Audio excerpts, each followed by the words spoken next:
আসসালামু আলাইকুম ওয়া রাহমাতুল্লাহ। মাথা ব্যথা হলে একটি মাত্র দোয়া পড়ুন, ইনশাআল্লাহ মাথা ব্যথা দূর হয়ে যাবে। দোয়াটি শিখিয়েছেন নবীজি সাল্লাল্লাহু আলাইহি ওয়াসাল্লাম। সম্মানিত দ্বীনী ভাই ও বোনেরা, মাথা ব্যথা আমাদের কম বেশি সকলেরই হয়ে থাকে।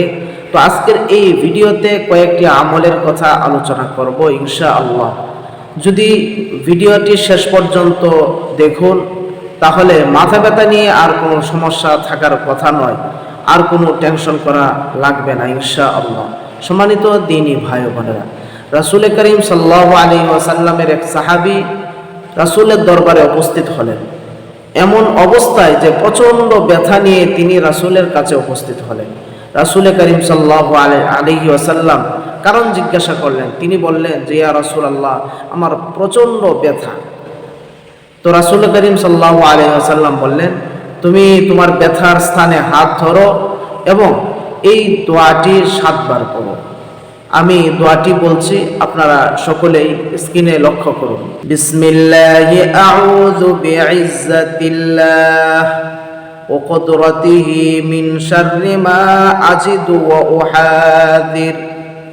দোয়াটি আমি আবারও বলছি, যারা আরবি না জানি বাংলা উচ্চারণ দেওয়া আছে, আমরা লক্ষ্য করতে পারি। বিসমিল্লাহি আউযু বিইজ্জাতিল্লাহ ওয়া কুদরাতিহি মিন শাররি মা আজিদু ওয়া উহাযির। সম্মানিত দ্বীনী ভাই বোনেরা, সাহাবী বলেন, যখন রাসূল করিম সাল্লাল্লাহু আলাইহি ওয়াসাল্লাম 7 বার পড়লেন এবং 7 বার পড়ার সাথে সাথে আমার ব্যথা দূর হয়ে গেল। সুবহানাল্লাহ। সম্মানিত দ্বীনী ভাই বোনেরা, তাহলে আমরা এই আমলটা করার নিয়ম আমরা জানলাম কিভাবে করতে হয়। আপনার মাথা ব্যথা, তাহলে মাথায় হাত ধরতে হবে, বা পায়ে ব্যথা পায়ে হাত ধরতে হবে। অর্থাৎ শরীরের যে স্থানে ব্যথা হয় ওই স্থানে হাত ধরে এই দোয়াটি 7 বার করতে হবে। যদি আমরা এই দোয়াটি 7 বার করতে পারি, ইনশাআল্লাহ ব্যথার সাথে সাথে ভালো হয়ে যাবে। সম্মানিত দ্বীনী ভাই বোনেরা, এই হলো 1 নম্বর আমল। 2 নম্বর আমল হলো, যদি কারো মাথা ব্যথা হয় তাহলে আল্লাহ তাআলার সিফাতি নামের মধ্য থেকে একটি নাম হলো ইয়া ওয়াহ্হাব। তো আল্লাহ তাআলা এই সিফাতি নাম ইয়া ওয়াহ্হাব আমরা এক নিঃশ্বাসে 14 বার পাঠ করব। ইয়া ওয়াহ্হাব ইয়া ওয়াহ্হাব ইয়া ওয়াহ্হাব ইয়া ওয়াহ্হাব ইয়া ওয়াহ্হাব, এইরকম ভাবে আমরা 14 বার পাঠ করব। 14 বার পাঠ করে যদি আমরা মাথায় ফু দিতে পারি, ইনশাআল্লাহ মাথা ব্যথা দূর হয়ে যাবে। 3 নম্বর আমল হলো, যদি কারো অর্ধেক মাথা ব্যথা করে বা মাথার একটা অংশ ব্যথা করে, একটা পার্শ্ব বা একটা সাইড ব্যথা করে, তাহলে পবিত্র কোরআনুল কারীমের সূরা ওয়াকিয়ার 19 নম্বর আয়াত আমরা 11 বার পাঠ করব।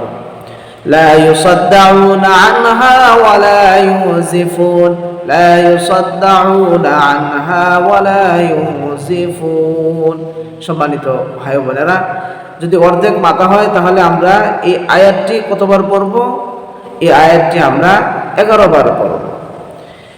4 নম্বর আমল হলো, যদি কারো মাথা ব্যথা করে তাহলে পবিত্র কোরআনুল কারীমের সূরাতুত তাকাসুর, অর্থাৎ আলহাকুমুত তাকাসুর হাত্তা যুরতুমুল মাকাবির, কাল্লা সাওফা তা'লামুন, সুম্মা কাল্লা সাওফা তা'লামুন, কাল্লা লাউ তা'লামুনা ইলমাল ইয়াকিন লাতারাফুন্নাল জাহিম, সুম্মা লাতারাফুন্নাহা আইনাল ইয়াকিন, সুম্মা লাতুসআলুন্না ইয়াওমাইযিন আনিন নাঈম।